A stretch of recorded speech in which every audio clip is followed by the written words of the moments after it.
வாரமும் இந்த தலைப்பு ஏன் கொடுக்கப்படுதுன்னா, ஆண்டவர்கிட்ட கேட்பேன், ஆண்டவரே நான் உங்களுடைய பிள்ளைகளுக்கு என்ன சொல்றேன், என்ன பேசணும்? ஏன்னா நான் பேசக்கூடாது, இது கர்த்தருடைய வார்த்தை, வேத வசனங்களை உங்களுக்கு நான் கற்றுக் கொடுக்கணும், போதிக்கணும். அதே போல தேவையில்லாத வார்த்தைகள் இதுல வராது. ஏன்னா கர்த்தருடைய ஆவியானவர் ஏன் பேச சொல்றேன்னா, மனுஷன் பேசினா தேவையில்லாத வார்த்தைகள் வரும், கர்த்தர் பேசினா தேவையானது மட்டும்தான் வரும். அதனாலதான் வசனம் சொல்லுது, பிரயோஜனமானவைகளை உனக்கு போதித்தேன், பிரயோஜனமானவைகள் உனக்கு போதித்து நீ நடக்க வேண்டிய வழியை உனக்கு காட்டுவேன். அதான் கர்த்தர் போதிக்கிறது. அதனாலதான் இந்த பரிசுத்த ஆவியானவர் சொல்லப்படுற இடம் எது தெரியுமா? அவர் ஏன் போடுறாரு தெரியுமா? தேவ செய்தி. நிறைய பேர் நான் பார்ப்பேன் யூடியூப்ல, இந்த ஃபேஸ்புக்ல, இந்த இன்ஸ்டாலெல்லாம் அப்படியே வாட்ஸ்அப் போடுறாங்க, நிறைய போட்டோஸ் போடும் பொழுது நான் தம்பிகிட்ட சொல்லுவேன், தம்பி எப்பவுமே என் பேர் போடுறாரு தேவ செய்தியில, கர்த்தருடைய வார்த்தை யாரையும் கொடுக்குறது, ஆவியானவர் கொடுக்குறாரு. அதனால இது ஒரு வேர்ட் ஆஃப் காட் அப்படின்னு சொல்லி அவங்க பேர் செய்யலாம் போடுவாங்க. நோ நோ நோ, எப்போ ஆண்டவர் என்னை உணர்த்தினாரோ தொட்டாரோ, எப்போ நான் ஆண்டவருடைய வார்த்தையை அதிகமாக வேதத்தில் அதை தியானிக்க ஆரம்பிச்சு, சத்தியத்தை அறிய ஆரம்பிச்சணும், அப்பவே ஒப்பு கொடுத்துட்டேன். பேசுகிறவர்கள் நீங்கள் அல்ல, பிதாவின் ஆவியானவரே உங்களிலிருந்து பேசுகிறார் என்ற வார்த்தையை படித்தேன். அதிலிருந்து ஆவியானவர் தான் என்னை மறைத்து வெளிப்படணும். இதை எத்தனை ஊழியர்கள் கேட்டு பார்த்து எப்படி எடுத்துவாங்கன்னு தெரியாது. என்ன பரிசுத்த ஆவியானவர் எனக்கு உணர்த்தினதை என் ஆண்டவராக இயேசு கிறிஸ்து என்னை உணர்த்தி என்னை வழி நடத்தினதில் நான் நடக்கிறேன். அதனால எல்லாரும் அப்படிதான் செய்யணும்னு நான் சொல்ல மாட்டேன், சொல்ல விரும்புகிறேன். சில பாஸ்டர் பார்ப்பாங்கன்னா இவர் இப்படி சொல்றாரு, அதெல்லாம் நான் மற்றவங்களுக்கு அப்படி சொல்ல விரும்பல. நான் என்ன கர்த்தர் நடத்துறார் உணர்த்துறதுனால தேவ செய்தியின் இடத்துல பரிசுத்த ஆவியானவர் நான் வச்சிருக்கிறேன். ஏன்னா பரிசுத்த ஆவியானவர் தான் பேசுறேன், அவரை நான் ஒப்புக்கொடுக்கிறேன். இன்னைக்கு அவர் நமக்கு கொடுத்திருக்கிற வார்த்தை, தப்புவிக்கிறவர் ரட்சிக்கிறவர். இயேசு கிறிஸ்து யார் என்றால் தப்புவிக்கிறவரும் ரட்சிக்கிறவருமாய் இருக்கிறார். தப்புவிக்கிறவர், ரட்சிக்கிறவர். ரட்சிக்கிறவர் என்றால் பாதுகாக்கிறவர், ப்ரொடெக்டர், சேவியர் அப்படி கூட சொல்லலாம். ரட்சிப்புக்கு ஆங்கிலத்தில் ஒரு சால்வேஷன் வாங்க, அது வந்து ஒரு சேவியர் அப்படின்னு சொல்லலாம். ப்ரொடெக்டர், ப்ரொடெக்ஷன் நம்ம பதத்தில் சொல்லணும்னா இன்னொரு ப்ரொனன்சியேஷன்ல இங்கிலீஷ்ல நமக்கு புரிந்துக்கிற ப்ரொடெக்ஷன், ரட்சகர், ப்ரொடெக்டர், பாதுகாவலர், பாதுகாக்கிறவர். இதோ தப்புவிக்கிறவரும் ரட்சிக்கிறவருமாய் இருக்கிறார் நம்முடைய ஆண்டவர். தேவனை அறியாத ஒரு அந்நிய நாட்டு ராஜா, தேவனை அறியாத ஒரு மனிதன், இஸ்ரவேலின் தேவனை விசுவாசியாக விக்கிரகங்களை வணங்குகிற ஒரு ராஜா,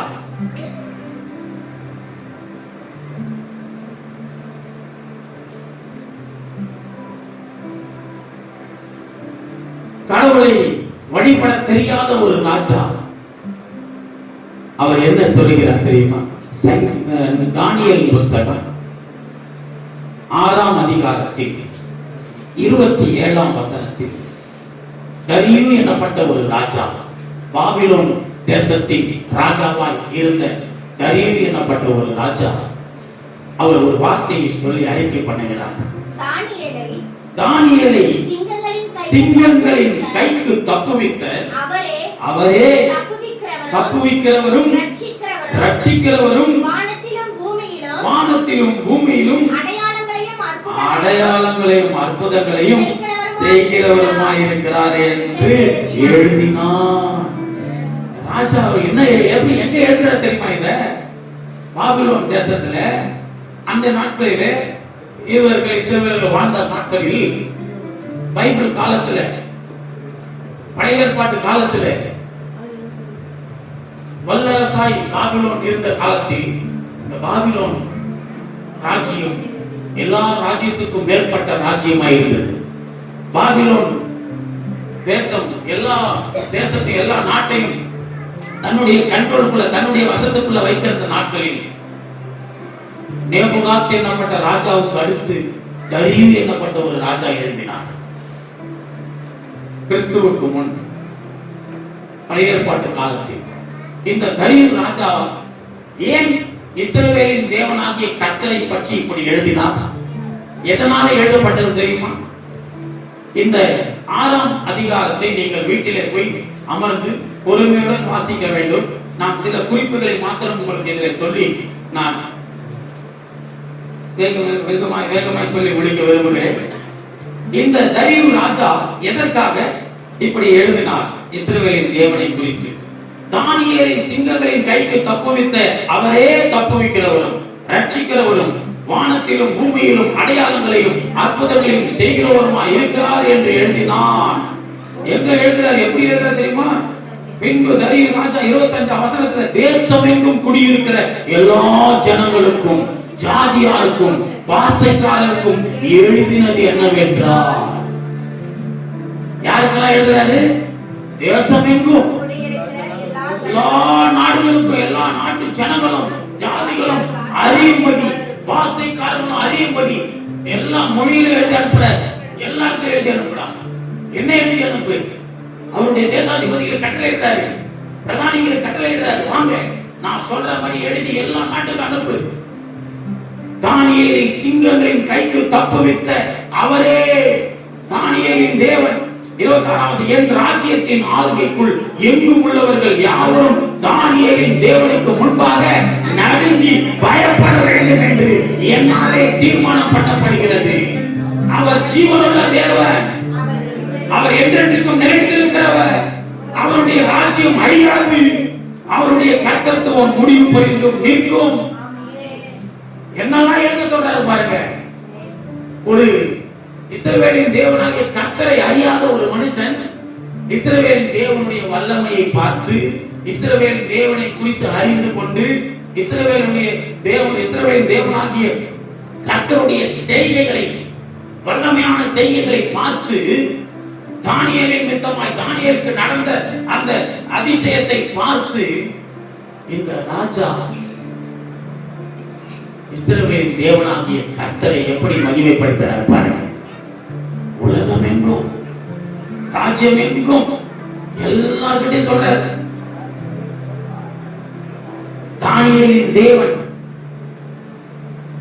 தானியேலின் தேவனுக்கு முன்பாக நாம் நடுங்கி பயப்படணும். கர்த்தரை அறிந்து கொண்டார் பாருங்க அந்த தரியு ராஜா. அதுக்கு முன்னாடி நடந்த சம்பவம் என்னன்னா, ஏன் தானியேலை சிங்கங்களின் கெபியில போட்டார்கள் நமக்கு நன்றாக தெரியும். இந்த தரியு ராஜா காலத்துல தானியேலை அந்த பாபிலோன் தேசத்தில் தரியு ராஜா உயர்த்தினார். தானியேலுக்குள் விசேஷித்த ஆவி இருந்தது. நல்லா கவனிங்க. தானியேல் கர்த்தருடைய பிள்ளை, கர்த்தருடைய மனுஷன். அந்த தானியேலுக்குள்ள ஒரு விசேஷித்த ஆவி இருந்துச்சு. அது என்ன ஆவினா, சொப்பனங்களை விலைக்கு சொல்றதும், தீர்க்க தரிசனம் உரைக்கிறது, நடக்க போறதை சொல்றது, நடந்து முடிந்ததை சொல்றது, தைரியமா கடவுளை பத்தி மற்றவர்களுக்கு சொல்றது. இப்படிப்பட்ட தானியேலை இந்த தரியு ராஜா தானியேலின் நற்செயலை பார்த்து, தானியேலுடைய நல்ல குணத்தையும் அவனுக்குள்ள இருக்கிற திறமையை பார்த்து அந்த ராஜா பாபிலோன் தேசத்துல பிரதானிகளுக்குள்ள ஒரு பிரதானியா தானியேலை நியமித்தார். இந்த தானியேலை பிரதானியா நியமித்ததின் நிமித்தமாக தானியேலையும் ஒரு பிரதானி ஆக்கி விட்டாரே, ஒரு மந்திரி ஆக்கிட்டாரேன்னு சொல்லி இந்த பாபிலோன் தேசத்துல இருந்த மற்ற மந்திரிகளுக்கு ஒரு பொறாமை வந்துச்சுன்னா, இஸ்ரவேல் நாட்டுல இருந்து அடிமையா நம்ம நாட்டுக்கு வந்த இவனை போயிட்டு நம்ம தேசத்துல பிரதானியா நம்ம கூட உட்கார வச்சிட்டாரு ராஜா, இவனை எப்படியாவது ஓடிச்சிருக்கான். இப்போ தானியேல் தேவனுடைய மனுஷன், தேவனுடைய பிள்ளை, தேவனுடைய பிள்ளை அங்க உயர்த்தப்பட்டதை மற்றவர்கள் பொறாமை கொள்வார். இதான் நாட்டில் நடக்கிறது. கர்த்தருடைய பிள்ளையாகி நீ வளர்ந்து வரும் பொழுது பிசாசு மேல பொறாமைப்படுவான். நீ நல்ல நிலையில இருக்கும் பொழுது பிசாசு மேல பொறாமைப்படுறதுக்கு சில ஆட்களை எழுப்புவான். உன்னுடைய வளர்ச்சியை அழிக்க பார்ப்பான், உன்னுடைய வளர்ச்சியை தடுக்க பார்ப்பான். இப்படிப்பட்ட சூழ்நிலை தான் தானியேலுக்கு உருவாகுது. இப்ப தானியேலை எப்படியாவது இந்த பிரதானிகள் பொறுப்புல இருந்து விலக்கிடணும், இவனை இங்க இருந்து இவனை கொலையை செஞ்சணும் முடிவு பண்ணிட்டான். இப்படிப்பட்ட சூழ்நிலை தானியேலை எப்படி இங்க இருந்து தூக்கலாம் அப்படின்னு ஒரு சூழ்ச்சி செய்யறான். கூட்டம் கூடி பேசுறாங்க. இப்படி கூட்டம் கூடி பேசும்பொழுதுதான் தானியேலை எப்படியாவது ஒரு குற்றப்படுத்தணும், அவனுக்குள்ள ஒரு குற்றத்தை என்ன பண்ணலாம்னு சொல்லி தேடிக்கிட்டே இருக்கிறாங்க. தேட 4வது வசனம் சொல்லுது, அப்பொழுது பிரதானிகளும் தேசாதிபதிகளும் ராஜ்யத்தின் விசாரிப்பிலே தானியேலை குற்றப்படுத்தபடி முகாந்தரம் தேடினார்கள். குற்றப்படுத்தும்படி என்ன தேடுறாங்க? வகை தேடுதல். ஏதாவது குற்றம் கண்டுபிடிக்கலாம். இவன் என்ன குற்றம் செய்யறானா, இவன் என்ன தப்பு பண்றானா பார்த்துக்கிட்டே இருக்கிறாங்க. அவனை கண்காணிக்கிறதுக்கு ஒரு ஆள். தானியேல் என்ன தப்பு பண்றானா பாரு, டக்குன்னு ராஜா கிட்ட சொல்லி இவனை அப்படியே திருப்பி ஜெயில போட்டுடலாம், இவனை நம்ம கூட்டத்துக்கு நம்ம பிரதானிகள் இது பதவியிலிருந்து நீக்கலாம். தானியேலுக்கு ஏதாவது குற்றம் பண்றானா பார்த்துட்டே இருக்கிறாங்க. இதான் பிசாசுடைய வேலையும். அதனாலதான் ஆண்டவர் தெளிவா சொல்லிட்டேன், 1 பேதுரு 5:8 தெளிந்த புத்தி உள்ளவர்களாயிருங்கள், விழித்திருங்கள், ஏனெனில் உங்கள் எதிராளியாகிய பிசாசானவன் எவனை விழுங்கலாமோ என்று வகை சுத்தி திரிகிறான். பிசாசுடைய வேலையை தான் நம்ம நினைக்கணும். பிசாசுக்கு ரொம்ப எச்சரிக்கையா இருக்கணும். சாத்தான் அவன் தள்ளப்பட்ட தூதன் லூசிபர், அந்த லூசிபருக்கு ஜாக்கிரதையா இருக்கணும். அவன் தான் தேவ திட்டத்தை பாழாக்குறவன், அவன் தேவனிடத்துல சவால் விட்டவன், தேவனுடைய திட்டத்தையே பாழாக்கணும்னு முடிவு பண்றவன். அந்த சாத்தான் சுற்றி வகை தேடினே இருக்கான். நம்மளே அதை பல குற்றப்படுத்த, தானியேலை குற்றப்படுத்த வகை தேடுறாங்க.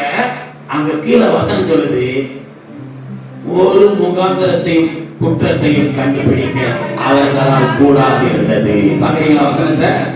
பார்க்க பைபிள் இங்க பாக்குறீங்க. ஒரு குற்றத்தையும், ஒரு முகாந்திரமும் இல்ல, ஒரு குற்றத்தையும் கண்டுபிடிக்கல, அவங்களால முடியல, கண்டுபிடிக்க முடியும். ஏன்னா அவன்கிட்ட குற்றம் இல்லை. அவன் எப்படி இருந்தான் பாருங்க, அவன் உண்மையுள்ளவனா இருந்தவரையா. அல்லேலூயா, அல்லேலூயா. உண்மையுள்ளவனா இருக்கணும், அப்பதான் நீ குற்றம் சாட்டப்பட மாட்டேன். உண்மையுள்ளவன், நீ வேலை செய்யற இடத்துல, வீட்டுல, உன்னுடைய அலுவலகம், எங்கேயும் நீ ஒரு உண்மையுள்ள மனுஷனா இருந்தேனா, உண்மையா இருந்தேனா, உனக்கு அந்த இடத்துல கனமும் புகழ்ச்சியும் உண்டாகும், உன் மேல எந்த குற்றமும் வராது. தானியேல் இடத்துல உண்மை இருந்துச்சு. கர்த்தருடைய பிள்ளைங்க உண்மையா இருக்கும். வசனமா தான் சொல்லுது, உண்மையுள்ள மனுஷன் பரிபூரண. பைபிள் நல்லா கற்றுக்கணும். பைபிள் யார் பரிபூரண ஆசீர்வாதம் பெறுவா? ஃபுல் பிளஸிங், முழு ஆசீர்வாதம். இன்னைக்கு நம்ம கொஞ்சம் ஆசீர்வாதம் பெற்று சந்தோஷப்படுறோம். நல்லா கவனிங்க. படிக்கிற பிள்ளைங்களாம் மார்க் எடுக்கணும், ஃபுல் மார்க் எடுக்கணும்னு நினைப்பாங்களா, இல்ல அரை மார்க் எடுத்தா போதும், 1/4 மார்க் எடுத்தா போதும் நினைப்பாங்களா? ஃபுல் மார்க் எடுக்கணும். ஃபுல் மார்க் எடுத்தாதான் எனக்கு குட் போடுவாங்க, எனக்கு ஸ்டார் போடுவாங்க. பிள்ளைங்களாம் காட்டும், என் பேத்தி விட்டு அடிக்கடி நோட்டு காட்டும், தாத்தா நான் ஸ்டார் வாங்கிட்டேன், பார்த்தா மார்க் நல்லா ஸ்டார் போட்டாங்க, நல்லா எழுதியிருக்கான். இப்போ ஆண்டவருக்குள்ளேயும் நம்ம ஸ்டாரா குட்டா இருக்கணும்னா, அந்த ஃபுல் பிளஸிங் நமக்கு வேணும்னா உண்மை உள்ள மனுஷனா நாம இருக்கணும். உண்மையுள்ள பிள்ளைகள் தான் அந்த ஃபுல் பிளஸிங்குள்ள வருவாங்க. உண்மையா இருக்கிறது ரொம்ப கஷ்டம். நம்ம தான் நம்மளை உண்மையை நடத்தி கொள்ள முயற்சி செய்யணும். ஆண்டவரே, இது வரைக்கும் நான் இப்படி வாழ்ந்துட்டப்பா, இது வரைக்கும் நான் இப்படி ஜீவிச்சுட்டேன், என்ன மாற்றுங்க ஆண்டவரே, நான் உங்களுக்குள்ள உண்மையா இருக்க விரும்புகிறேன். ஒரு மனுஷன் ஜெபிக்கிறார்ல, என் உள்ளத்தில் நான் உண்மையா இருக்க விரும்புகிறேன். அப்படிதான் ஜெபிக்கிறாரு, நான் உண்மையா இருக்க விரும்புகிறேன், என்னை உங்களுடைய கட்டளைகளின் வழியிலே நடத்தும், உங்களுடைய கட்டளைகளின் வழிதான் என்னை உண்மையுள்ளவனாய் மாற்றும். இந்த வேத வசனம் தான் என்னை உண்மையுள்ளவனாய் மாற்றும். வேத வசனத்தை வாசிக்க வாசிக்க, பைபிள் வசனத்தை படிக்க படிக்க நம்ம ஆண்டவருக்குள்ள ஒரு பரிசுத்தமா உண்மையுள்ள மனுஷனா மாறிடுவோம். இந்த தானியேல் உண்மையுள்ளவனாய் இருந்தபடியால் ஒரு குற்றமும் கண்டுபிடிக்க முடியல. இப்போ குற்றமே கண்டுபிடிக்க முடியலன்னு சொல்லிட்டு இவங்க விட்டு ஒழிஞ்சிடல. அடுத்த பிளான் தெரியுமா? வாங்கடா, இவனை எப்படியாவது குற்றப்படுத்தி இவனை சாகடிச்சிடணும். ஒரு திட்டம் இப்படி செய்யலாம். இவன் இஸ்ரவேல் அல்ல, இவன் யெகோவா கர்த்தரை தவிர வேற எதையும் வணங்க மாட்டான். இவனுடைய நியாய பிரமாணத்துல, இவனுடைய வேத புஸ்தகத்துல இப்படியா எழுதி இருக்குது, என்னையன்றி உனக்கு வேற தேவர்கள் உண்டாயிருக்க வேண்டாம். ஒரு விக்கிரகத்தையாலும் சொர்க்கத்தையாலும் உனக்கு உண்டாக்குவோம், அதை நீ சேவிக்கவும் நமஸ்கரிக்கவும் வேண்டாம்னு எழுதி இருக்குடா. இப்ப கண்டுபிடிக்கலாம் பாருங்க, வேதத்தின்படியே குற்றத்தை, வேதத்துல குற்றம் கண்டுபிடிக்கலாம். தேவனை பற்றிய விஷயத்துல அடுத்த வருஷம் 5ஆம் வருஷத்துல அப்பொழுது அந்த மனுஷர் நாம் இந்த தானியேலை அவனுடைய தேவனை பற்றிய வேத விஷயத்துல குற்றப்படுத்தலாம். இப்ப என்ன தெரியுமா சொல்லுவான்? பைபிள் வசனம் சொல்லுது நம்மளை பார்த்து. இப்ப நான் நம்மளுக்கு வந்துடுறேன், தானியேல் அப்படின்னு இருக்கும். நம்மளை பார்த்து உலக மனுஷன் கண்டுபிடிக்க பார்ப்பான். நம்ம போய் பேசணும்னு வச்சுக்கேன், நீ எல்லாம் ஒரு கிறிஸ்தவனா, பைபிள்ல சொல்லி இதுல போய் பேசக்கூடாதுன்னு போய் பேசுற அப்படின்னு தெரியுமா? இதுதான் நல்லா தெரிஞ்சுக்க. நம்ம கவனிக்கிறீங்களா? கவனிங்க. ஐயா, பைபிள் சொல்லி இருக்குல்ல, நம்மளை பார்த்து உலக மனுஷன் கேட்பாங்க. நம்ம போய் பேசும்போது, கெட்ட வார்த்தை பேசும்போது, பைபிள் எபேசியர் 4 சொல்லு, 4:27 கெட்ட வார்த்தை உங்கள் வாயிலிருந்து இதை பிசாசு அழிஞ்சிருக்கான். பொய் பேசாதிருப்பாயாக, களவு செய்யாதிருப்பாயாக, கொலை செய்யாதிருப்பாயாக, பிறனுக்குரியதை ஒன்றை இச்சியாதிருப்பாயாக. இதெல்லாம் பைபிள்ல சொல்லியிருக்குல்ல. அவன் அடிச்சுட்டான். அப்ப என்ன பண்ணுவான்? நம்மளை பார்த்து குற்றம் சாட்டுவான். நீ கிறிஸ்தவன், பொய் பேசுற, திருடுற, ஏமாத்துற, சண்டை போடுற, பைபிள் எப்படி எல்லாம் சொல்லிக்குது இல்ல அப்படின்னு நம்மளை பார்த்து சொல்ற மாதிரி தான். இப்ப தானியேல் எப்படி நம்ம கண்டுபிடிக்கிறாங்க? வாப்பா வா, டெய்லி ஜெபம் பண்ணுவார் தானியேல். ஆண்டவரை நோக்கி, கர்த்தாவே என்னை என் உள்ளந்திரைகளை ஆராய்ந்து அறிந்திருக்கிறேன், என்னை இன்னும் உங்களுக்குள்ள உண்மையுள்ள மனுஷனா இந்த தேசத்துல என்னை நீங்க பாதுகாத்து வழி நடத்துங்க. இப்படி எல்லாம் ஒரு ஜெபம் பண்றது மனுஷன் தன் ஜனங்களுக்காக ஜெபிப்பார். இப்படி டெய்லி ஜெபம் பண்ற தானியேல் மேல குறி வச்சான். இவனை தேவனை பற்றிய விஷயத்தை தான். இப்ப பாரு, தானியேல் வந்து அவங்க வசனத்தைப்படிதான் வாழ்றவங்க. அதனால எப்படி போடலாம், ஒரு திட்டம் போடலாம். ராஜா கிட்ட போயிட்டாங்க எல்லாம். ராஜாவே, நாங்க ஒரு ஆலோசனை சொல்றோம், நாங்க எல்லாம் ஒரு திட்டம் தீட்டி இருக்கோம். அது என்னன்னா, ஒரு மாசம் நீங்க தான் எங்களுக்கு கடவுள். என்னது? நீங்க தான் எனக்கு கடவுள். அதாவது மனுஷர்கள் இங்க இந்த நம்ம தேசத்துல இருக்கிற ஒருவரும் இந்த ஒரு மாசம் முழுவதும் உங்களை தான் வணங்கணும். எந்த மனுஷனும் யாரும் எந்த கடவுளையோ எந்த கோயிலுக்கோ எந்த சிலையோ வணங்கக்கூடாது. எல்லாரும் உங்களை தான் வணங்கணும்னா, உங்களை தான் வணங்கணும். அப்படி உங்களை யார் வணங்கலையோ அவங்கள தூக்கி சிங்கக்கேபியில போடணும். அதுக்கு நீங்க உங்க கைகளால நீங்க ஒரு தாக்கித்து ஒரு மனு எழுதி அதுல முத்திரை போட்டு கொடுக்கணும். யார் ஒருவன் இந்த ஒரு மாத காலத்தில் ராஜாவாகிய என்னை வணங்கவில்லையோ அவர்களை சிங்கக்கேபியிலே போடுவோம், சிங்கக்கேபியில் போடப்படும் சொல்லி ஒரு தாக்கித்து ரெடி பண்ணான். ஒரு இது எழுதுனான். எழுதப்பட்டுடுச்சு. ராஜாவால ஏமாத்தி வாங்கிட்டாங்க ராஜா கிட்ட. ராஜாக்கு தெரியாதுல்ல இவனுங்க தானியேலை காலி பண்றதான் இந்த திட்டம் போறான்னு முன்னாடி தெரியாது. தெரிஞ்சிருந்தா தானியேல் மேல ராஜா பெரிய வச்சிருக்கிறார், ஒத்துருக்க மாட்டார். ஆனா ஒண்ணுமே சொல்லாம வந்து அழகா எழுதி வாங்கிட்டான். ராஜா கையெழுத்து போடுங்க, உங்களை இந்த ஒரு மாசம் எல்லாரும் நாங்க வணங்க வைப்போம், எல்லாரும் நாங்கள் உங்களை தான் வணங்குவோம். மனுஷனை வணங்க இருக்கு, மனிதனாகிய உண்மைதான் நாங்கள் கடவுளா இந்த ஒரு மாத காலம் வணங்க போறோம். இதுல யாரும் மாற்றக்கூடாது, இந்த தாக்கீது மாற்றக்கூடாது. எப்படி சொல்றாரு பாருங்க. அப்படி ஒருவேளை யாராவது வணங்காம அவனை சிங்கக்கேபியில போடுற நேரத்துல நீங்க எழுதி கொடுத்த, நீங்க முத்திரை போட்டு கொடுத்த தாக்கீத்தை மாற்றக்கூடாது, இந்த மனுவை மாற்றக்கூடாது. அது மாற்றப்படாதபடி வேதியருக்கும் பெர்சியருக்கும் எங்கும் உள்ள ராஜ்யம் எங்கும் உறுதியாக்கப்படுகிற அந்த மனுவாயிருக்கணும், உறுதி செய்யப்பட்டதாக. ஒரு வாட்டி தீர்ப்பு எழுதிட்டான், அதை மாற்றக்கூடாதுன்னு எழுதிட்டான். அந்த தீர்ப்பு மாற்றக்கூடாது. உடனே எழுதி வாங்கிட்டான். வாங்கிட்டு வந்து ரெடியா நிற்கிறாங்க. தானியேலை எல்லாம் எப்பவுமே ஜெபிக்கிறவராச்சே, நம்ம தான் ஆண்டவருடைய பிள்ளைங்களாச்சே, நம்ம தான் பொய் பேச மாட்டோம், திருட மாட்டோம், நம்ம கெட்ட வார்த்தை பேச மாட்டோம், நம்ம ஆண்டவர் சமூகத்தில் தினத்தோட ஜெபிப்போம், பைபிள் படிப்போம், ஞாயிற்றுக்கிழமைனா சர்ச்சைக்கு கரெக்டாக டங்குன்னு வந்து உள்ள உட்காந்துருவோம். இப்படியாப்பட்ட பிள்ளைங்களாச்சே. அதான் நம்ம மேல பிசாசு கண்ணை வச்சுக்கிட்டே இருக்கிறான். நல்லா இருக்கலாம் நீங்க. அப்படி நீங்க இருந்தீங்கன்னா நான் கர்த்தரை சோதரிக்கிறேன். இயேசுவை நேற்று எவ்வளவு சகோதரி பேசும்போது நான் அவங்க எப்பவுமே என்னுடைய கூட பிறந்தனால எனக்கு பெரிய பாப்பா இருக்க சகோதரி தான். அவங்க சில ஆவிக்குரிய காரியங்களை நாங்கள் பேசிக்கணும். அவங்க ஒரு புத்தகத்தில் வாசித்து சொன்னாங்க, வாயில கிறிஸ்துவை நாம் அறிக்க மாட்டோம், வாயினால கிறிஸ்துவை அறிவிக்கிறோம், வாழ்க்கையினால கிறிஸ்துவை காண்பிக்கணும். எப்படியா? வாயில கிறிஸ்துவை நாம அறிவிச்சுட்டு நம்ம வாழ்க்கையில அவரை காமிக்கணும். வாழ்க்கையில எப்படி காமிக்கிறது? அவரை போல வாழ்ந்து காட்டி. புரியுதா? இயேசு கிறிஸ்து உங்களை நேசிக்கிறார் அப்படின்னு சொல்ற நாம அன்புள்ளவர்களா இருக்கணும், அவனை நேசிக்கிறவங்களா இருக்கணும்.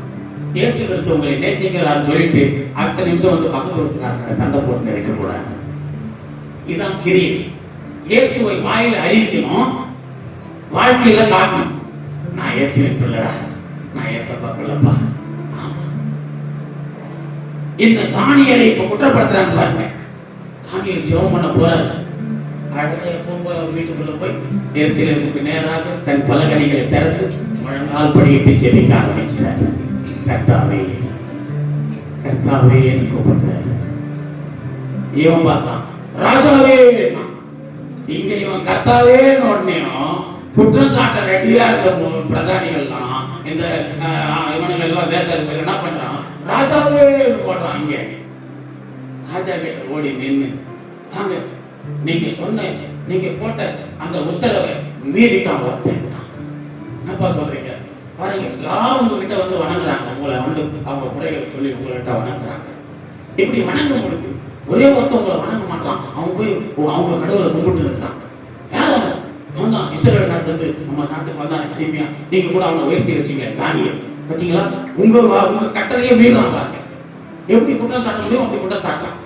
பிசாசு உன் மேல குற்றம் சாட்ட ரெடியா இருப்பான்.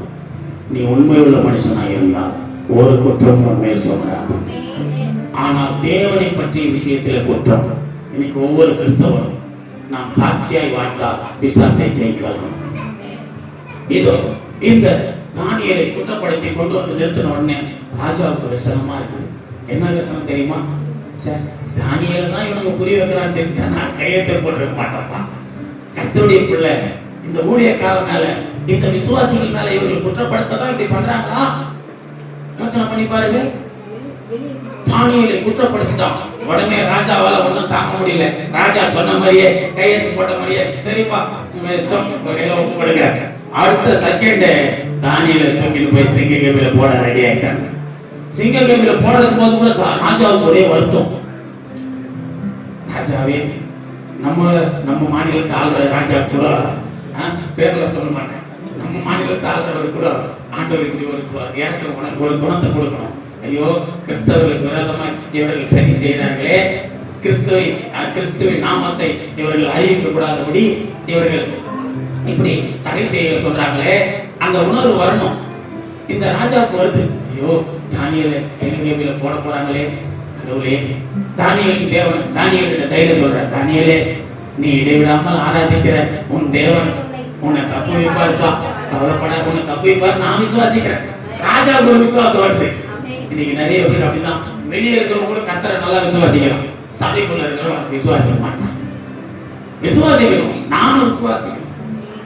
பாருங்க, ராஜாவுக்கு விசுவாசம் வந்துச்சு. ராஜா தானியேலை தைரியப்படுத்துற, தானியேல், உன்னதான் இப்படி பிளான் பண்ணியிருக்கான்னு தெரிஞ்சா நான் கையெழுத்து போட்டுக்க மாட்டேன், இதுக்கு நான் ஒத்துக்க மாட்டேன். ஏதோ என்ன கனப்படுத்தணும்னு சொன்னாலும் விட்டுட்டேன். சரி, பரவாயில்ல தானியேல், நீ போ, நீ ஆராதிக்கிற தேவன் உன்னை தப்பு வைப்பா, தப்பு வைக்க வல்லவராய் இருப்பா, அவ்வளவுதான். தப்பு வைப்பா சொன்ன உடனே தானியேல் தைரியமா போறாரு. சிங்க கபில தூக்கிட்டு போய் போடுறாங்க. ஓட்ட உடனே சிங்கங்கள் எல்லாம் அவனை பணிய ஆரம்பிச்சிருச்சு. தானியேல் சிங்க கபில போறதுக்கு முன்னாடியே யார் போயிட்டா தெரியுமா? தேவன் தமது தூதனை அனுப்பிவிட்டார். தூதன் உள்ளே போய் சிங்கங்களின் வாயிலை அடைத்து கட்டி விட்டான். சிங்கங்கள் எல்லாம் சொல்லிட்டு தூதன், நம்ம ஒரு இமேஜினேஷன் பண்ணி பார்ப்பேன், தூதன் போய் சொல்லியிருப்பார். தூதன் போய் இறந்த சிங்கம் அப்படியே பணிந்திருக்கும். தேவ தூதன் கடவுள் அனுப்பப்பட்டிருக்கார், நம்மை உண்டாக்கிற கடவுளால் அனுப்பப்பட்ட தூதன். தூதன் சொல்றார், சிங்கங்களே, கர்த்தருடைய தாசன், கர்த்தருடைய பிள்ளை தானியேல் உள்ள வராது, அவரை நீங்க பணிந்து வணங்கிட்டு அமைதியா உட்காந்துருக்கணும், அப்படியே அமைதியா படுத்துக்கணும். சரியா? உங்க மூச்சு காத்து கூட அவர் மேல படக்கூடாது, டிஸ்டன்ஸ் மெயின்டைன் பண்ணி அமைதியா இருக்கணும். சொல்லிட்டு இருப்பாரா? தானியேல் போய் உள்ள விழுந்தா இருப்பாருங்க. சிங்கங்களுக்கு ஒரு அசிவை இல்லை, அவர் பாட்டு உட்காந்து ஜெபம் பண்ணிக்கிறார். சிங்கங்கள்லாம் பணிந்துருச்சு, வணங்கிடுச்சு. இரவு கழியுது, விடிய காலை பொழுது விடியுது. பொழுது விடிகிற வரைக்கும் தானியேலை சிங்கக்கேபில போட்டாங்களேன்ட்டு தானியேல் மேல அன்பு வச்சிருந்த, தானியேல் மேல பிரியம் வச்சிருந்த ராஜாவுக்கு தூக்கமே வரல. தைரியம் ராஜாவுக்கு தூக்கம் வரல. ராஜா என்ன நினைக்கிறார்? ஐயோ, தானியேலை சிங்கம் சாப்பிட்டுருக்குமா, ஒருவேளை தானியேல் தேவன் அவரை காப்பாத்திருப்பாரா? காப்பாத்திருக்கலாம். நம்பிக்கை பாருங்க, சொல்லி அனுப்பிச்ச நம்பிக்கையில ஓடுற. அவர் என்ன சொல்லி அனுப்பிச்சாரு? நீ சிங்கக்கேபில போட்டாலும் நீ ஆராதிக்கிற தேவன் உன்னை தப்பு வைப்பா. அந்த நம்பிக்கை பாருங்க. தேவனை எப்படி தப்பு வச்சிருக்கோம், பெரிய கால ஓடி போய் அந்த சிங்கக்கேபியில் வைக்கப்பட்ட கல்லுக்கு முன்பாக நின்று, தானியேலே, ஜீவனுள்ள தேவனுடைய தாசனே, நீ ஆராதிக்கிற தேவன் உன்னை சிங்கங்கள் கை தப்பு வைத்தாரா, தப்பு வைக்க வல்லவரா இருந்தாரா கேட்பான். அந்த வசனம் பாத்தீங்களா? இருந்தாரா? முதல்ல என்ன சொன்ன? தப்பு வைப்பார்னு சொல்லி அனுப்புற ராஜா ரெண்டாவது ஓடி வந்து விடிய கால வந்து சிங்கக்கேபிக்கு முன்னாடி அவர் விசுவாசம் பாருங்க. தானியேல் எப்படி உயிராதான் இருப்பான். தானியேல் அவரோட கர்த்தருடைய பிள்ளை, நீ எந்த சூழ்நிலை ஆண்டவர் உன்னை கைவிட மாட்டார். உன்னை தப்பு வைப்பார். ஆனால் சொன்ன தப்பு வைப்பார். ரட்சிக்கிற தெய்வம், தப்பு வைத்து ரட்சிக்கிற தெய்வம் நம்முடைய தெய்வம். உன்னை தப்பு வைப்பார்ப்பா. எல்லா தீமைக்கு உன்னை தப்பு வைப்பார். எல்லா தீங்கிற்கு உன்னை தப்பு வைப்பார். நீ அவரை நோக்கிப்பார். அவருடைய பிள்ளைய உண்மையா இருப்பார். அவரை விசுவாசிப்பார். அவரிடத்தில் உன் இருதயத்தை ஊற்றி அவரை மேன்மைப்படுத்தி வாழ. எவ்வளவு சொன்னாங்க மனுஷன். தானியேல் சொன்னாங்க, என் தேவனாகிய கர்த்தர் ஒருவரை தவிர வேற எந்த மனுஷனை நான் பணிய மாட்டேன். யாருக்கு முன்பாக நான் பணிய மாட்டேன். அவர்தான் என் தெய்வம். அவரை மாத்திரம்தான் வணங்குவேன். வேற எந்த கல்லுக்கு முன்னாடியோ சிலைக்கு முன்னாடியோ விக்கிரகத்துக்கு முன்னாடியோ போய் நிற்க மாட்டேன். அவர் ஜீவனுள்ள தேவன். அவர் ஆவியா இருக்கிறார், வார்த்தையா இருக்கிறார். வார்த்தையை கொண்டு நிற்பேன். எனக்குள்ள பரிசுத்த ஆவியா இருக்கிறார். பரிசுத்த ஆவியால் நான் அவரை கனப்படுத்துவேன்.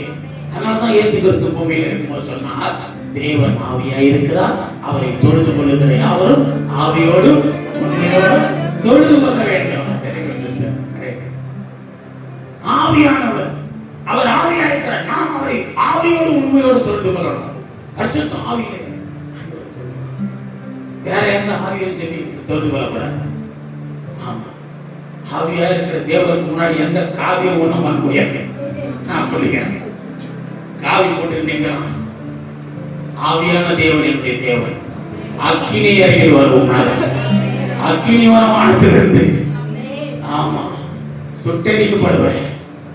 தேவனுக்கு இன்னைக்கு தானியேலை சிங்க கேபில பாருங்க, போய் அவர் விசாரிச்ச உடனே ராஜா காது வைக்கிற, தானியேலே ஜீவனுள்ள தேவனுடைய தாசரே. நம்மளை பார்த்தோம் அப்படிதான் ஒரு நாள் சொல்லும். நமக்கு ஒரு காலம் வரும். அப்படிங்க அங்கிருந்து ஒரு குரல், ராஜாவே நீர் என்றும் வாழ்க. என் தேவன், நான் ஆராதித்த என் தேவன், நான் விசுவாசித்த என் தேவன், நான் அவருக்கு முன்பாக உத்தமமாய் உண்மையா இருந்தேனே என் தேவன் என்னை இந்த சிங்கங்கள் சேதப்படுத்தாதபடி. அவர் சொன்னார் பாருங்க வசனம், சிங்கங்கள் என்னை சேதப்படுத்தாதபடி. 22ஆம் வசனம் கவனிக்கணும். சிங்கங்கள் என்னை சேதப்படுத்தாதபடிக்கு தேவன் தம்முடைய தூதனை அனுப்பி அவைகளின் வாயை கட்டி போட்டார். உனக்கு விரோதமா முன்னாடி யாராவது சதி செய்யறானா, நீ வர வழியில அவன் இந்த பக்கம் வராண்டா, அவனை அங்கேயே பிடிச்சிடலாம். கர்த்தர் அதுக்கு முன்னாடி ஒரு தூதன் அனுப்பி உன்னை இங்கே நிறுத்தி வேற வழியா திருப்பி அனுப்பிடுவாரு. உன்னை காப்பாற்றிடுவாரு. உன்னை ரட்சிக்கிற தெய்வம். சத்துரு கையில் அவ்வளவு ஈஸியா ஒப்பு கொடுக்க மாட்டார் ஆண்டவர். உன்னை அவருடைய நாமத்தை நாம தைத்து இருக்கிறோம்.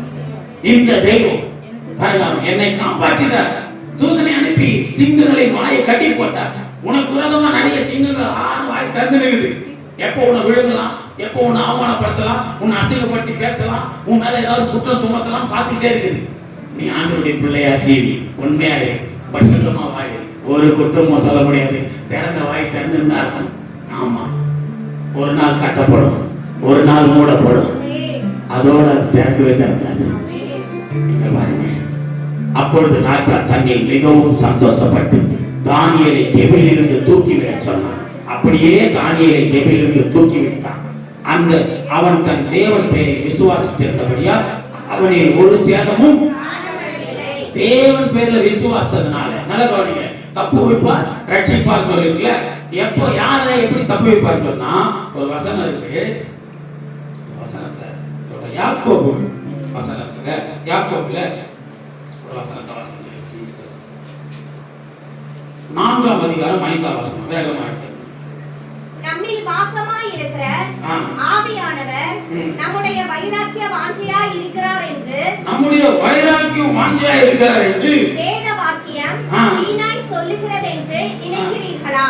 பாருங்க, வீணாய் வைராக்கியம் வாஞ்சை வீணாய் இருக்கிறது என்று நினைக்கிறீங்களா? ஆவியானவர் நம்மிடத்தில் எப்படி இருக்கிறாரா? வைராக்கிய வாஞ்சையாய் இருக்கிறார். பரிசுத்த ஆவியானவர் உன்னிடத்துல எப்படியா இருக்க விரும்புகிறார் என்றால், நீ அவருக்குள்ள எப்படியா இருக்கணுமா? வைராக்கியம் வாஞ்சையா இருக்கணும். வாஞ்சைக்கு விசுவாசம், நம்பிக்கை. கர்த்தரிடத்துல எல்லாம் கிடைக்கும். வாஞ்சையுள்ள ஆத்துமாவை விடுவிப்பேன் பைபிள்ல வசனம் இருக்கு.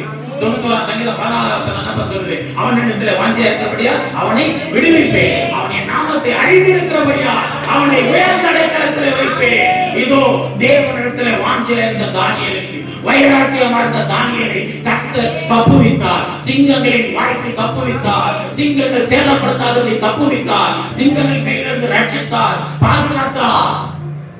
தானியேல் வெளியே உயிரோடு வந்தான். எல்லாம் பார்க்கறாங்க ஆச்சரியமா. அடுத்த டிப்ஸ் தான் இங்க, அடுத்த சம்பவம் தான் பயங்கரமான டிப்ஸ். என்னன்னா, தானியேலை யார் சிங்கங்களை போறதுக்கு காரணமா இருந்தாங்களோ மொத்த பேரையும் வர சொன்னார் ராஜா. தானியேலை இந்த மாதிரி குற்றப்படுத்தி தானியேலை கொலை செய்ய திட்டமிட்டாங்கல்ல, அவங்கள கூட்டு வாங்க. அதெல்லாம் கூட்டு வராங்க. ஏதோ பரிசு கிடைக்கும், ஏதாவது ராஜா நம்மளை பாராட்டுவார் வராங்க. வந்த உடனே சொன்னார், நீங்க தானே தானியேல் பத்தியா சிங்கங்களை போட்டு சாவடிக்க பாத்தீங்களே, அவனுடைய தேவன் அவரை காப்பாற்றி விட்டார். எந்த தெய்வத்துடைய விஷயத்திலோ, எந்த வேத காரியத்தை அவனை குற்றப்படுத்த நினைத்தியோ, எந்த தேவனுடைய காரியத்தில் நீ அவனை கொலை செய்ய நினைத்தியோ, அந்த தேவன் அவரை காப்பாற்றி விட்டார். அந்த தேவன் அவரை பாதுகாத்திருக்கிறார். அந்த தேவன் அவரை தப்புவித்திருக்கிறார். நீ எந்த தேவனை மற்றவர்களுக்கு சொல்ல வெட்கப்படுறியோ, நீ எந்த தேவனுடைய நாமத்தை சுவிசேஷமா அறிவிக்க வெட்கப்படுறியோ, அந்த தெய்வம் தான் உன்னை இப்ப வாழ வச்சுட்டு இருக்குது. அந்த தேவன் தான் உன்னை இப்ப வழிநடத்திட்டு இருக்கிறாரு. உன் ஜீவனை பாதுகாத்து கொண்டு இருக்கிறாரு. எல்லாம் தெரிஞ்சுங்க. டாக்ஸ் கொடுக்க வைக்கப்படுவோம், சுவிசேஷம் சொல்ல வைக்கப்படுவோம், ஜெபம் பண்ண வைக்கப்படுவோம், பாட்டு பாட வைக்கப்படுவோம். தேவன் உன்னை பாதுகாக்கிறார். உன் கையின் பிரயாசங்களை ஆசீர்வதிக்கிறார். உணர்ந்து கொள்வாயா? நேற்று ஒரு வசனத்தை பாதிக்கும் போது எனக்கு ஒரு சின்ன இது வந்து என்னன்னா, உள்ளவன் எவனோ அவனுக்கு கொடுக்கப்படும். இயேசு கிறிஸ்து சொன்னார் ஒரு இடத்துல, மத்தேயுல, உள்ளவன் எவனோ அவனுக்கு இல்லாதவன் இடத்துல இருந்து ஆண்டவர்கிட்ட கேட்டேன்ப்பா, என்னப்பா உள்ளவன்றீங்க இல்லாதவன்றீங்க? உள்ளவன் கிட்ட இருந்து உள்ளவன் எடுத்துக்கொள்ளப்பட மாட்டான். உள்ளவனுக்கு எல்லாம் ஒன்றும் கொடுக்கப்படும் இருக்குது, இல்லாதவன் கிட்ட இருந்து இருக்கிறதும் போயிடும் இருக்குது. இது என்ன அர்த்தம்? நான் தான் அப்ப ஆவியானவர் தான் கேட்பேன். ஆவியானவர் சொன்னேன். அப்பதான் சொன்னேன், தேவன் பூமியில மனுபுத்திரனை கண்ணோக்கிறாரா? எப்படி தெரியுமா? 14 உணர்வுள்ளவன் உண்டோ என்று பார்க்க தேவன் மனுபுத்திரனை கண்ணோக்கினார்.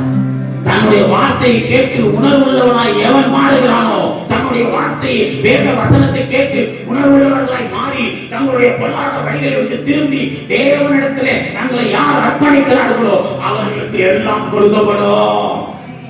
உணர்வே இல்லாதவனா உட்காந்துட்டு கர்த்தருடைய வார்த்தையை கேட்டு இந்த காதல வாங்கி இந்த காதல விட்டுட்டு கர்த்தருடைய வார்த்தையை கேட்டும் பலப்படாம உணர்வடையாம தங்கள் வழி தீமைகளிலிருந்து பொல்லாத வழிகளிலிருந்து விலகாம தன்னை பரிசுத்தமாய் மாற்றிக் கொள்ளாம உணர்வில்லாதவர்களாக இருக்கிறார்களே, அவர்கள் கிட்ட இருக்கிறதும் காலியாகிடும். புரியுதா வசனம்? எத்தனை பேருக்கு புரியுது? விளங்குது? உணர்வுள்ளவனை தேடுறார் ஆண்டவர். உணர்வுள்ளவன். தானியேல் எப்படி வைராக்கியமா இருக்கிறார் பத்தியா? சிங்க கவில போடுவான்னு சொல்லியும் அவருக்குள்ள அந்த வைராக்கியம், என் தேவனை தவிர ஒருவரையும் வணங்க மாட்டேன். தப்பு வைத்தாரா? ரட்சித்தாரா? காரணம் வைராக்கியம், விசுவாசம். யாரை தப்பு வைப்பார் என்றால் வைராக்கியம் உள்ள பிள்ளைகள். அவருடைய நாமத்திற்குரிய வைராக்கியம், அவருடைய நாமத்திற்குரிய விசுவாசம் வேணும். விசுவாசம் உள்ளவர்களை தப்பு வைப்பார். விசுவாசம் வைராக்கியம் உள்ளவர்களை அவர் பாதுகாப்பார், ரட்சிப்பார். வைராக்கியமா நிக்கணும்.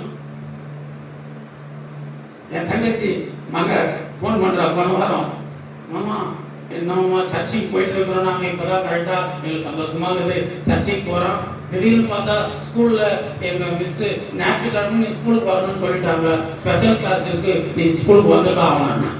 போன வாரம் நான் சொன்னேன், என்ன சொன்ன தெரியுமா? நீ போவாத, மிஸ் கிட்ட சொல்லிடு, சாரி மேம் சண்டே நாங்க வர முடியாது, சர்ச்சைக்கு போனோம், நான் ஞாயிற்றுக்கிழமை வரல. அப்புறம் நீ நிறைய மார்க் எடுக்காம எக்ஸாம்ல நிறைய மார்க் வரல, இதாயிட்டே அதாயிட்டு நீ என்கிட்ட சொல்லக்கூடாது. நான் சொன்னேன், தைரியமா சொல்லு, பரவாயில்ல மேம், நான் 6 நாள் படிக்கிற இந்த படிப்பை போதும், ஞாயிற்றுக்கிழமை நான் வந்து ஸ்பெஷல் கிளாஸ் எடுத்து அப்படி ஒன்று மார்க் நான் எடுத்து என் ஆண்டவர் என்ன நடத்துவார் சொல்ல சொன்னேன்.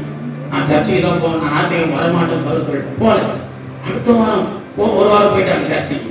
நீ நேற்று ஃபோன் பண்றான், மாமா இந்த மாதிரி நாளைக்கு நீ ஸ்கூல் வரலாம், மண்டே ஸ்கூல் வரக்கூடாது, மிரட்டுறாங்க. எனக்கு தைரியமா போ, மிரட்டினா கூட போவாத, சர்ச்சைக்கு போ. இன்னும் 2-3 கிறிஸ்டியன் பிள்ளைங்க அவங்களும் சர்ச்சைக்கு போகணும்னு சொல்லி கேட்டாங்க. அவங்க அப்பாவும் சொல்லிட்டாராம், நீ சர்ச்சைக்கு தான் கூட்டு போக அங்க மாட்டேன் ஸ்பெஷல் கிளாஸ். நான் சொன்னேன், நீ ஸ்பெஷல் கிளாஸ் போய் சர்ச்சை அவாய்ட் பண்ணிட்டு நீ ஸ்பெஷல் கிளாஸ் போயிட்டு வரணும், பெரிய ஒரு மார்க் எடுத்து நல்லா உயர்த்த போறது இல்லை. கர்த்தருடைய பிள்ளை மிஸ் கிட்ட சொல்லு, எங்க மாமா சொல்லிட்டாரு, பாஸ்டரு ஞாயிற்றுக்கிழமெல்லாம் சர்ச்சைக்கு தான் போனோம், இன்னைக்கு சனிக்கிழமை லீவ், இன்னைக்கு ஸ்பெஷல் கிளாஸ் வைக்க வேண்டியதானே உங்க மிஸ், ஏன் வைக்கலங்க? இன்னைக்கு என்ன பண்றாங்க, இன்னைக்கு ஃபுல் டே லீவ் தான், ஆனா இன்னைக்கு வைக்கல. சண்டே வரணும், எல்லாம் பிசாசுடைய வேலை. கர்த்தர் ஆராதிக்க கூடாதுபடி, கர்த்தருடைய நாமத்தை மகிமைப்படுத்தக்கூடாது. வேலை ஸ்தலத்தோட வேலை கொடுக்கணும், ஞாயிற்றுக்கிழமை கூப்பிடுவான். நீ தான் நீக்கணும் வைராக்கியமா. வைராக்கியம் நீனா அந்த இடத்துல நீ கௌரவிக்கப்படுவாய், அந்த இடத்துல நீ கனப்படுத்தப்படுவா, உயர்த்தப்படுவா. வைராக்கியமா நின்ன தானியலுக்கு என்ன கிடைச்சு தெரியுமா? சிங்கம் சாப்பிடுச்சா? சிங்கம் சேதப்படுத்தல. சிங்க கையில இருந்து கர்த்தர் பாதுகாத்தார், தப்பு வைத்தார். சிங்க கைக்கு சிங்கம் வாய்க்கு தப்பு வைத்தார், ரட்சித்தார், மேல கொண்டு வரப்பட்டார். வந்த தானியல் என்ன பண்ண தெரியுமா? எல்லா பிரதானிகளுக்கும் தேசாதிபதிகளுக்கும் அதிகாரியா நியமித்தார் ராஜா. ஒரு ஆமையின் சத்தமான தூரம். எப்படிப்பட்ட உயர்வு! முதலாவது சாதாரண பிரதானி தான். இப்போ தானியேல் தேவன் தான் ஜீவனுள்ள தேவன் ஐக்கியம் பண்ணி, தானியேலுடைய தேவன் தான் ஜீவனுள்ள தேவன், அவர் தான் எல்லாரும் நீங்க அவருக்கு நீங்க பயப்படணும்னு சொல்லிட்டார் ராஜா. அவருக்கு முன்பாக நடுங்கி பயப்படணும். தானியேலின் தேவன் யார் தெரியுமா? அவர் சொல்ல, அவர் தப்புவிக்கிறவரும், அவர் ரட்சிக்கிறவரும், அவர் அற்புதங்களை அடையாளங்களை நடப்பிக்கிறவருமாய் இருக்கிறார். எப்படி ஒரு வார்த்தை! உங்களால அந்த வைராக்கிய மாஞ்சையை ஏற்க முடியுதா? சரி, தானியேலுடைய இது முடிஞ்சிருச்சு. தானியேலை ராஜா எங்க உயர்த்தினார்? தேசத்துல தானியேலை உயர்த்துறாரு பாருங்க. அவனை தேசம் முழுவதுக்கும் அதிபதியா உயர்த்துறாரு. 28 தரீம் ராஜாவின் காலத்திலே பெர்சியன் ஆகிய கோராவுடைய ராஜ்யபாலத்திலும் தானியேலின் காரியம் ஜெயமாயிருந்தது. தானியேலுடைய காரியம் எப்படி இருந்தது? ஜெயமாயிருந்தது. உன்னை கொண்டு ஆண்டவர் அநேக காரியங்களை ஜெயமாக்குவார். நீ ஜெயம் காணுவாய், எல்லாத்தையும் ஜெயிப்பேன். வைராக்கியம் வாஞ்சியா விசுவாசமா இருந்திருப்பார். கடைசியா தப்பு வைக்கிற காரியம். இங்க 3வது அதிகாரத்துல ஒரு வசனம் இருக்குது, நாங்கள் ஆராதிக்க. இங்கெல்லாம் மெயினா பாபிலோன் தேசத்துடைய முக்கிய ராஜா நேபுகாத்நேச்சர். 3வது அதிகாரம் 17ஆம் வசனம் வாசிங்க. நாங்கள் ஆராதிக்கிற எங்கள் தேவன் எங்களை தப்புவிக்க வல்லவராய் இருக்கிறார்.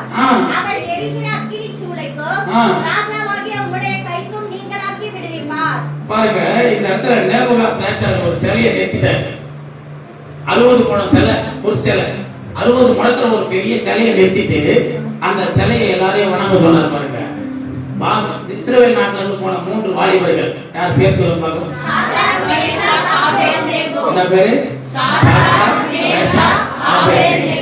3 வாலிபர்கள் அங்க அடிமையா வந்த வாலிபர்கள் அங்க இருக்கிறாங்க. எல்லாரும் வணங்க 3 பேர் வணங்குது, இன்க்ளூட் தானியேல் இருக்கிறாங்க. அப்போ அந்த 3 பேரும் வணங்கல. சிலையை நிறுத்தினா நான் ஒரு சிலையில வணங்க மாட்டேன், தேவனை தவிர வேற யாரையும் பண்ணிட்டு கொள்ள மாட்டோம். அவங்க வைராக்கியமா நிற்கிறாங்க. நீ வைராக்கியமா நில்லு, வைராக்கியமா நில்லு ஆண்டவருக்காக. இன்னைக்கு நிறைய பேர் மிரட்டுவான். இதுல என்ன பண்றாரு? அந்த ராஜா கூப்பிட்டு மிரட்டுறாரு, ஏய் ஒழுங்கா பணிந்து கொள்ளுங்கடா, இல்லைன்னா அக்கினியில போடுவீங்க, அக்கினியில போட்டுருவேன்னு சொல்றாங்க தெரியுமா அப்படின்னு சொல்லும் பொழுது இவங்க யாரும் வணங்கல. அப்ப 13ஆம் வசனத்தை சொல்றாரு, அப்போது நேபுகாத்நேச்சர் உக்கிரவு கோபம் கொண்டு சாத்ராக்கையும் மேஷாக்கையும் ஆபேத்நேகையும் அழைத்துக் கொண்டு வரும்படி கட்டளையிட்டார். அவர்கள் அந்த புருஷர் ராஜாவின் சமூகத்தில் கொண்டு வரும்போது நேபுகாத்நேச்சர் அவர்களை நோக்கி, சாத்ராக் மேஷாக் ஆபேத்நேகோ என்பவர்களே, நீங்கள் என் தேவர்களுக்கு ஆராதனை செய்யாமலும் நான் நிறுத்தின பொச்சிலை பணிந்து கொள்ளாமலும் இருந்தது மெய்தானா சொல்றாரு. ஆமா, இப்போ ஒண்ணும் கேட்டு போல. அவன் சொல்றான், ஆமா நாங்க வணங்கல. தைரியமா சொல்றான் ராஜா முன்னாடி. அடிமையா இருக்கிறவன், அந்த நாட்டு அடிமையா இருக்கிற இவன் என்ன ஒண்ணா பண்ணலாம் இவன். ஆனா அந்த ராஜாவுக்கு முன்னாடியே பயங்கரமான ராஜா, கோபக்காரன், உடலக்காரன், சரித்திரத்திலே இடம்பெற்ற ஒரு மனுஷனா இருக்கிற பார்த்தீங்களா? தொங்கு தோட்டம் பாபிலோன் படிச்சிருப்போம் சரித்திரத்தில். நேபுகாத்நேச்சர் இந்த ராஜாவின் காலத்திலே அந்த 3 வாலிபர்கள் இஸ்ரவேலின் தேவனுக்குள்ள வைராக்கியமா இருந்தார்கள். நெவர் கர்த்தரை தவிர வேற எதுக்கும் நான் முக்கியத்துவம் கொடுக்க மாட்டேன். கர்த்தரை ஆராதிப்பேன். ஞாயிற்றுக்கிழமை சர்ச்சுக்கு தான் போவேன், ஆண்டவரை தான் ஆராதிப்பேன். ஒப்பு கொடுத்தாரு. உடனே சொன்னான், அப்படியா? அப்படின்னா அக்கினியில போடுவாங்க, பரவாயில்லையா? கேட்கிற பாருங்க. 15ஆம் வசனத்துல நல்லது, பணிந்து கொள்ளாதே இருந்தீர்களாகில், அதாவது நான் சொன்னா, நாங்கள் நிறுத்தின பொற்சலைய இப்பொழுதும் கீத வாத்தியங்கள் எல்லாம் முழங்கப்படும் பொழுது, நீங்கள் சத்தத்தை கேட்கும் பொழுது தாழ விழுந்து பணிந்து நான் பண்ணி வைத்த சிலையை நீ பணிந்து கொள்ள ஆயத்தமாயிருந்தால் உனக்கு நல்லது. நான் வச்சிருக்கிற சிலையை பணிந்துனா நல்லது. அப்படி பணிந்து கொள்ளாமல் போனேன்னா எரிகிற அக்கினி சூளை, அந்நேரமே அப்பவே ஸ்பாட் பனிஷ்மெண்ட். அப்பவே உன்னை எரிகிற அக்கினி சூளையில நெருப்புல தூக்கி போட்டுருவோம். ஓகேவா? நம்மளா தான் சொல்லியிருப்போம், ஐயோ ராஜா வாடா வாடா நெருப்பெல்லாம் நான் நல்லா வாழணும், என்ன விட்டு இந்த சேலை தானே சரியே அப்படின்னு கும்பிட்டாது போயிருப்போம். அங்க நம்ம என்ன சொன்ன தெரியுமா? ராஜா கேட்டார், அக்கினியில போடப்படுவப்பா, ஓகேவா? இவனுக்கு சொன்னாங்க ஓகே ஓகே டபுள் ஓகேன்றான். டபுள் ஓகே, அக்கினியில போட போறியா போடு. நாங்கள் ஆராதிக்கிற தேவனே அக்கினியின் தேவனே, என் தேவனே அக்கினி ஆண்டவர். சொல்றான், சாத்ராக் மேஷாக் ஆபேத்நேகோ என்பவர்கள் ராஜாவை நோக்கி, நேபுகாத்நேச்சாரே, இந்த காரியத்தை குறித்து உமக்கு நாங்கள் உத்தரவு சொல்ல எங்களுக்கு அவசியம் இல்லை. நீ என்ன எத்தனை முறை கேட்டாலும் நான் ஒரே பதில் தான், என் தேவனை தவிர வேற எந்த தெய்வத்தை வணங்க மாட்டேன். யாராவது உங்களால வேலைக்கு போக சொல்ல முடியுமா? வேலை செய்யறதுன்னு தான் நான் சொல்லுவேன். வேலை செய்யற இடத்துலாம் ஞாயிற்றுக்கிழமை, சாரி சார், சனிக்கிழமை நைட்டு போட்டாலும் நான் சனிக்கிழமை போட மாட்டேன். ஞாயிற்றுக்கிழமை சர்ச்சி. அதே போல ஞாயிற்றுக்கிழமை ஏதாவது கூப்பிட்டேன், எந்த அதிகாரி கூப்பிட்டாலும் IAS ஆஃபீஸர் கூப்பிட்டு டென்ஷன் ஆகிட்டேன். நான் கூப்பிட்டா வர மாட்டேன், ஃபோன் பண்ண எடுக்க மாட்டேன். சாரி சார், நான் சர்ச்சில் இருப்பேன், ஆராதனை பண்ணியிருப்பேன். நான் அவ்வளோ முக்கியம் இல்லையா? அவ்வளோ என்னோட உங்களுக்கு எதுவும் பெருசாகிட்டேன். உலகத்தில் இருப்பதை காட்டிலும் உங்களே இருப்பார் பெரியவர் என்று சொல்லி என் தேவன் தான் இந்த உலகத்தில் பெரியவராக இருக்கிறார். அவரை தவிர வேற யாரும் எனக்கு பெரிய ஆளு கிடையாது. இவங்ககிட்ட பேசுற நம்ம பைத்தியம் ஆயிடுவோம்னு சொல்லிட்டு அவனே புரிஞ்சுக்கிட்டு போனவை ஃபோன் அவன் கட் பண்ணிட்டேன். அவர் ஃபோன் சொல்லி என்ன இல்லை, நான் விசுவாசித்தேன். ஆமா, என் கூட இன்னும் கொஞ்ச நாள் பேசினா தேவனை தவிர வேற யாருக்கும் முக்கியத்துவம் இல்லை. என் பிள்ளைகளுக்கு அதான் சொல்ல வேண்டாம்ப்பா, ட்ரைனிங் ஜாப் போடுறாங்கப்பா, நான் ஏர்போர்ட் நீங்கள் சொன்ன மாதிரி சென்னை ஏர்போர்ட்லேயே கொடுக்குறேன்டாங்கப்பா, நான் நல்ல சேலரி போடுறாங்கண்ணா. அப்படியா? நம்ம சொன்னோம். ஆனால் ஒரே ஒரு காரியப்பா, ஞாயிற்றுக்கிழமை வேலை, ஞாயிற்றுக்கிழமை வரணும்னு சொல்கிறாங்கப்பா, அப்படியேப்பட்ட வேலை வாங்கி போட்டு நீ படி. ஞாயிற்றுக்கிழமை சர்ச்சைக்கு போகலாம், வழிக்கு வேலை வருதுன்னு சொன்னால் அந்த வேலை வேணாம், கர்த்தர் உன்னை வேலை மென்மேலும் ஆசீர்வதித்து வேற வேலையில் கொண்டு போய் நிறுத்துவாங்க. சரிப்பா ஓகேப்பா போட்டான், அவ்வளோதான். எங்க போட்டோம் சண்டே உங்களுக்கு முன்னால் வேலைக்கு போக முடியுமா? ஆண்டவருக்காக நிற்க முடியுமா? ஓனர் கிட்ட சொல்ல முடியுமா? உன்னை ஓனர் பரலோகம் கொண்டு போக மாட்டார், ஆண்டவர் தான் பரலோகம் கொண்டு போவார். உங்க மேனேஜர் உங்களுடைய எப்படி யாரும் பரலோகம் கொண்டு போக முடியாது. ஆமா, அருமையானவர்களே, 3 வாய்ப்பு வைராக்கியமா சொன்னான், நாங்க ஆராதிக்க தேவனுக்கு வேற வளர முடியாது, உன்னால என்ன பண்ண முடியும் பண்ணி அக்கினியில போட்டு ஒரே வாசனை பாருங்க, நாங்கள் ஆராதிக்கிற எங்கள் தேவன் எங்களை தப்புவிக்க, தப்புவிக்கிறார், ரட்சிக்கிறார். எந்த விசுவாசமா சொல்லணும், அப்பதான் தப்புவிக்கப்படுவார். தப்புவிப்பார், ரட்சிப்பார். நீங்களே நாமத்துக்கு மேல் விசுவாசம் உள்ளவராகி ஜெபத்திலே எவைகளை கேட்பீர்களோ அவைகளை பெற்றுக்கொள்வோம் என்று விசுவாசம். பெற்றுக்கொள்வோமா? கிடைக்குமான்னு சொல்லக்கூடாது. கிடைக்குமான்னு கிடைக்காது, கிடைக்கும் சொல்லணும். ஏசப்பா கிட்ட என் ஆண்டவர் என்னை தப்புவிப்பார் சொல்லணும். அப்படியா? என்ன விட உங்க ஆண்டவர் பெரியவரா? எங்க தெய்வத்தோட உங்க தெய்வம் பெரிய தெரியுமா? ஆத்தலாம் எங்களை யாரும் கூப்பிடுறாங்க, 3 பேர் தூக்கி உள்ள போட நெருப்புல. என்கிட்ட எவ்வளவு சட்டம் பேசுறான், 3 பேரை தூக்கி நெருப்புல போட்டான். ராஜா யோசிக்கலாம், எந்த தைரியத்துல இவன் என்கிட்ட இப்படி இந்த 3 பேர் சொன்னாங்க? இவன் சொன்னாங்களே, எரிகிற அக்கினி சூளைக்கும் என் தேவனை எங்களை தப்புவிக்க வல்லவரா இருக்கிறாரு. அப்படி என்னதான் தப்பு வைக்கிறாரு? இவனுக்கு தூக்கம் வரல, அப்படியே மண்டை உடையுது. எழுந்து நேரம் போயிட்டு அந்த எரியிற அக்கினி சூளையை பார்க்கறதுக்காக கீழே கண்ணாடி கூட வச்சிருப்பாங்க. அந்த கண்ணாடி வழியா பார்க்கலாம். ராஜா போயிட்டு வளாத்தின் அப்படியே போல தூக்கம் வர வளாத்தின் அப்படியே அந்த கண்ணாடி கூட பார்த்தா 3 பேர் உள்ள போட்டாங்களே, 3 பேர் கூட இன்னொரு ஆளா சேர்த்து 4 பேரா உள்ள ரவுண்ட் அடிச்சுட்டு இருக்கிறான், டான்ஸ் ஆடிட்டு இருக்கிறான். இப்ப வெளியே டான்ஸ் ஆச்சு, அது மாதிரி அங்க குதிச்சு நடனம் நாட்டுறாங்க. எப்படியா இருக்குமா? ஆர்ப்பரிப்போம் ஆர்ப்பரிப்போம், அலங்கம் இடியும் வரை ஆர்ப்பரிப்போம், எரியும் நெருப்பிலையும் ஆர்ப்பரிப்போம் சொல்லி அக்கினியில ஆராதிக்கிறாங்க. ராஜா ஏற்கனவே மண்டை பழம, ராஜா இன்னும் மண்டை பழம்பு சொரிஞ்சு பார்க்கலாம். என்னடா இங்க கூத்து, உள்ள 3 பேர் பார்த்தா 4 பேர் குச்சி குச்சி ஆடி நிற்கிறாங்க. அழகா உலாத்தீங்கன்னா இன்னும் குழு ஏசின்னு உள்ளக்கிறாங்க. பயணங்களுக்கு நெருப்பு எரிக்குதா, யாராங்க எல்லாம் தூக்க கட்டு ஓடி வாங்க. நான் இங்க குழம்பி போயிருக்கிறேன். எத்தனை பேர் அவ்வளவு போட்டீங்க? ஐயா 3 பேர். 3 பேர் தானே போட்டீங்க. 3 பேர் போட 4 பேர் ஏறாங்க. ஒருத்தன் பேர் கூட 4ஆவது ஆள் ஏற போறான். அவனுடைய சாயலை பார்த்தா அது மனுஷ சாயல் மாதிரி இல்ல, அது மனுஷ சாயல் இல்ல, அது தேவ மனுஷனுக்கு ஒப்பான தேவகுமாரனுக்கு ஒப்பான சாயல். அன்னைக்கே இறங்கினார் இயேசு கிறிஸ்து தெரியுமா? அன்னைக்கே இறங்கிட்டார் இயேசு கிறிஸ்து. தேவ மனுஷனுக்கு ஒப்பான தேவகுமாரனுக்கு ஒப்பான சாயல், தேவதூதருக்கு ஒப்பான சாயல். கூப்பிடுறாரு, சாத்ராக் மேஷாக் ஆபேத்நேகோவே வெளியே வாங்க, மேல வாங்கன்றாரு. 3 பேர் அழகா ஏறி வராங்க மேல அக்கினில இருந்து. எப்படி உள்ள போட்டாங்களோ அதே பொசிஷன்ல மேல வந்து நிக்கிறான். கிட்ட போய் எல்லாம் தொட்டு பாக்குறாங்க, தடவி பாக்குறாங்க.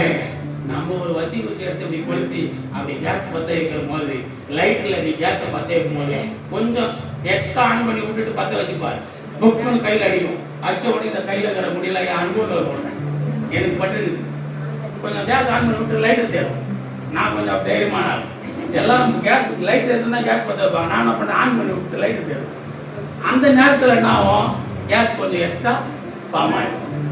உடனே அடிச்ச உடனே என்ன தெரியுமா, புக்குன்னு அது கையிலே வந்து அடிக்கும் நெருப்பு. சில இடத்துல நீங்க வத்தி ஊச்சியை கொளுத்தும் போது கூட நெருப்பு பட்டாலே என்ன ஆகும், முடி லைட்டா கருகிடும். ஆனா இந்த இவ்வளோ 7 மடங்கு நெருப்பை சூடாக்க சொல்லி அதிலேயே தூக்கி போட்ட இந்த 3 வாலிபர்களுடைய முடி கூட கருகல.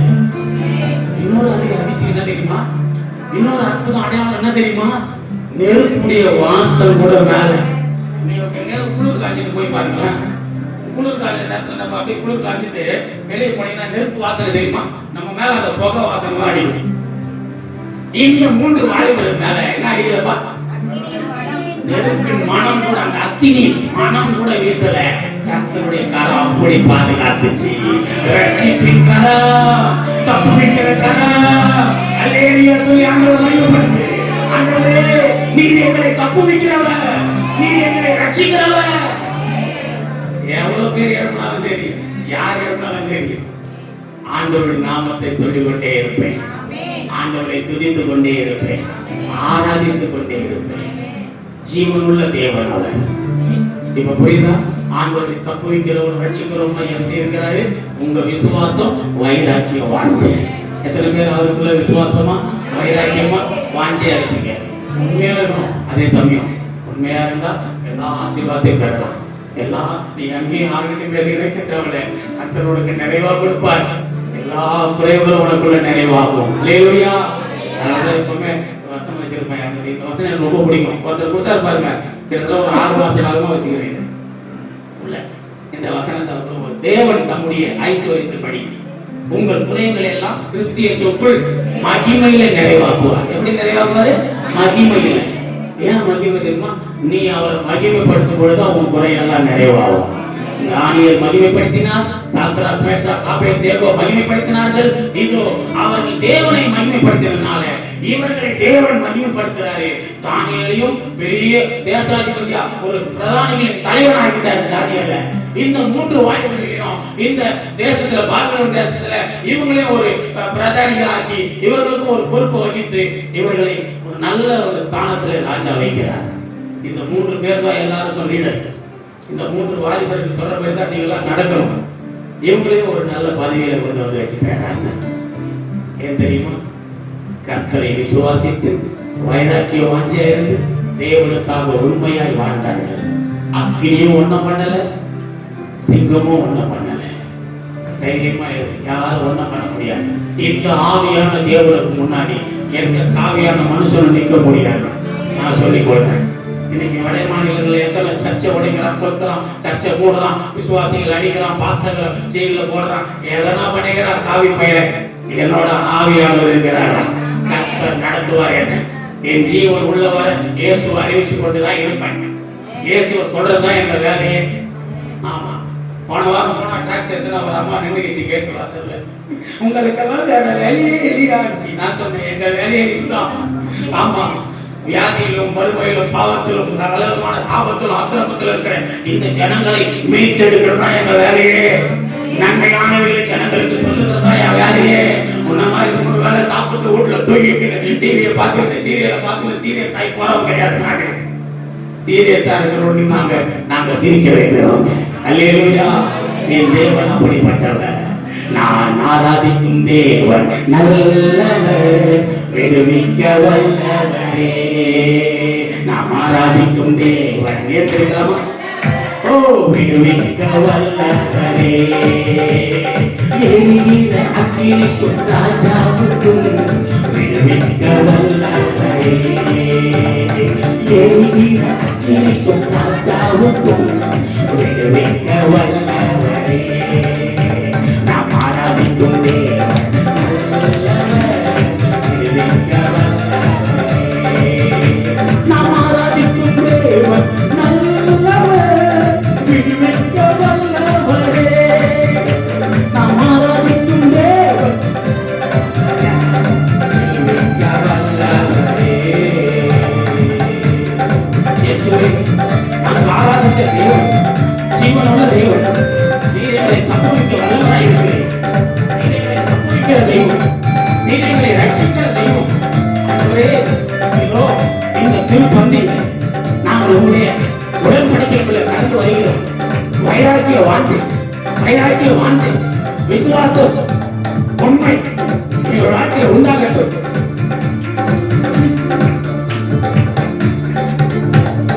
நம்மை காக்கின்றவர் தூதரை அனுப்பினார். அக்கினி ஜுவாலை நம்மை அணுகாமல் காத்திடுவார். நம்மை காக்கின்றவர் தூதரை அனுப்பிடுவார். அக்கினி ஜுவாலை நம்மை அறியாமல் காத்திடுவார். இடைவிடாமல் ஆராதிப்போம் நம் வாழ்வில் என்று ஜெயமே.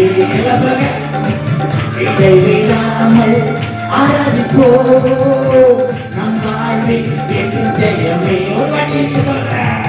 இடைவிடாமல் ஆராதிப்போம் நம் வாழ்வில் என்று ஜெயமே. நாம் ஆராதிக்கும் தேவன் நல்லவர், விடுவிக்க வல்லவரே. ஆராதிக்கும் தேவன் நல்லவர், பொழிக்க வல்லவரே. என்னை ரட்சிக்க வல்லவரே, பொழிக்க வல்லவரே. என்னை ரட்சிக்க வல்லவரே. ஆண்டவரே, நாங்கள் ஆராதிக்கிற தேவன் ஜீவனுள்ள தேவன், எங்களை தப்புவிக்க வல்லவர், ரட்சிக்க வல்லவர்.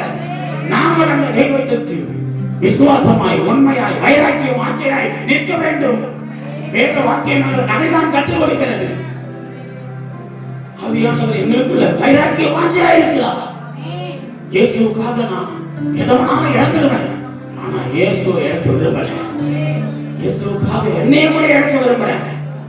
ஆண்டவரை நான் இழக்க விரும்பல. அவர் எனக்கு கிடைச்சிட்டாரு, நான் திரும்பவும் பெற்றுக்கொண்டேன். இப்போ சின்ன பிள்ளைங்க, வாலிப பிள்ளைங்க, இனி வளர்ற ஜெனரேஷன்லாம் நாங்களாம் ஆண்டவர்கிட்ட திரும்பி வந்தோம். ஆண்டவர் உங்களை பிறந்த நாள் முதலே வைத்திருக்கிறார். அவருக்குள்ள சந்தோஷப்பட்டு களி கூறு, சந்தோஷப்பட்டு களி கூறு. ஆண்டவரே, எங்கள் பிள்ளைகள் எல்லாம் தேவனுக்குள்ள திரும்பி இருக்கணும். ஆண்டவரே, எப்பொழுதும் நிலைத்திருக்கணும். வழி நடத்துங்க. இந்த வார்த்தைகளுக்காக நன்றி, இந்த வார்த்தைகளுக்காக நன்றி. நீ பேசின அனைத்துக்கும் நன்றி. கர்த்தரைகளை தொடர்ந்து வழி நடத்துங்க. திருவிருந்து ஆராதனைக்குள்ள எங்களை ஒப்பு கொடுக்கிறோம். திருவிருந்து ஆராதனை கர்த்தரைகளோடு விடுகிறார். இயேசுவின் நாமத்தில் பிதா.